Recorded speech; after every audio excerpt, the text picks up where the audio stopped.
Mon nom est Mohamed Kerta, je suis docteur en médecine et docteur en sciences. Je travaille à l'Institut Pasteur où je dirige l'unité de recherche de l'unité des infections bactériennes invasives et le Centre national de référence des méningocoques.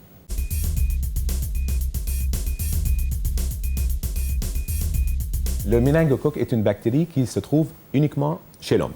Et la porte d'entrée et le lieu d'habitation de cette bactérie, c'est notre gorge. La transmission de cette bactérie se fait par gouttelettes de salive d'une personne à une autre, mais faut-il une distance quand même assez courte, c'est moins d'1 mètre et un contact au moins d'1 heure. Elle peut se trouver dans la gorge chez beaucoup de gens, 10% de la population générale, sans aucun symptôme. Certaines bactéries, chez certains sujets, peuvent effectivement devenir invasives et font une infection invasive.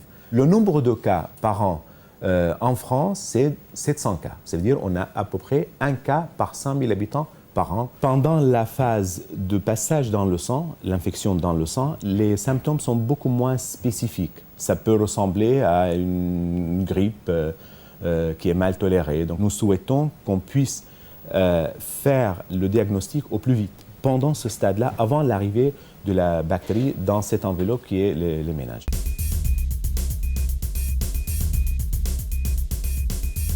La méningite à méningocoque et d'une façon générale, les infections à cette bactérie qui est le méningocoque touchent essentiellement les enfants. La moitié des cas arrivent avant l'âge de 5 ans. Et puis il y a une petite montée à l'âge de l'adolescence où il y a un petit pic moins important que le pic qu'on trouve chez le jeune enfant. C'est une infection saisonnière aussi.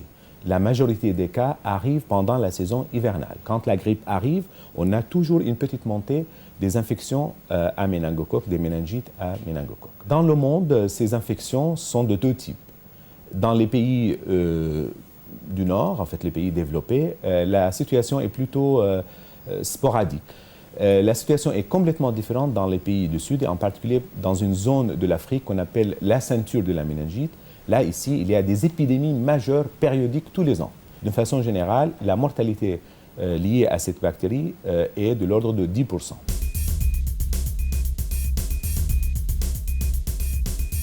Les vaccins dont nous disposons actuellement sont dirigés contre la capsule. Nous avons actuellement des vaccins contre 4 groupes qui sont le A, le C, le Y et le W135. Selon l'épidémiologie, selon le nombre de cas liés à un certain groupe de méningocoques, on utilise le vaccin correspondant. Donc on essaye de tailler sur mesure la vaccination en fonction de l'épidémiologie.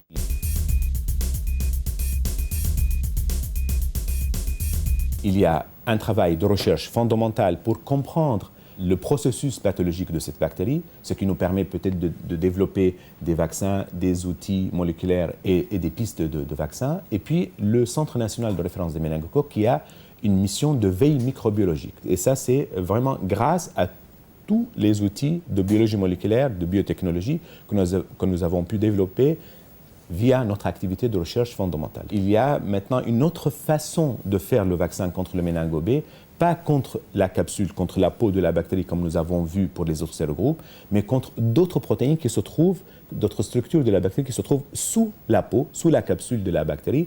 Et ça, c'est l'objet de beaucoup de recherches dans le monde. Et nous espérons un vaccin dans les 2 à 3 années à venir.